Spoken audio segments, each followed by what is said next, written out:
Government leaders are engaged in a standoff over the debt ceiling. But what is that exactly, and what would that mean for the economy and for your bank account if no agreement is reached? Let me explain.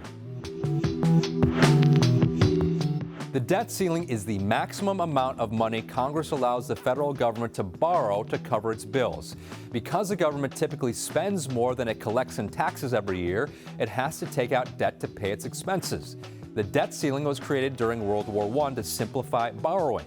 Before 1917, Congress had to approve additional debt for each new spending measure it passed. Now, the debt ceiling was last raised in 2021 to $31.4 trillion, and that's where it currently stands. If Congress does not agree to lift the debt ceiling, the government will not have the money to pay its bills and will default on its debts. Treasury Secretary Janet Yellen predicts that could happen as soon as June 1st. That would be the first time that has ever happened, and it could wreak havoc on the stock market, and that could mean a spike in unemployment. If the U.S. was to default, Moody's Analytics projects more than 7 million people would lose their jobs if the congressional standoff continued for 6 weeks. The Brookings Institution noted a default could also lead to $750 billion in higher federal borrowing costs over the next decade, and those costs would be passed on to you in the form of higher interest rates on loans, credit cards, and mortgages. So, what is the holdup here?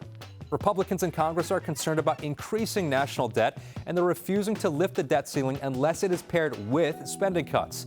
The White House says it is Congress's job to raise the debt ceiling without conditions, and that it did so 3 times under the Trump administration. Leaders from both parties will have to continue discussions in order to reach a compromise before that projected June 1st deadline.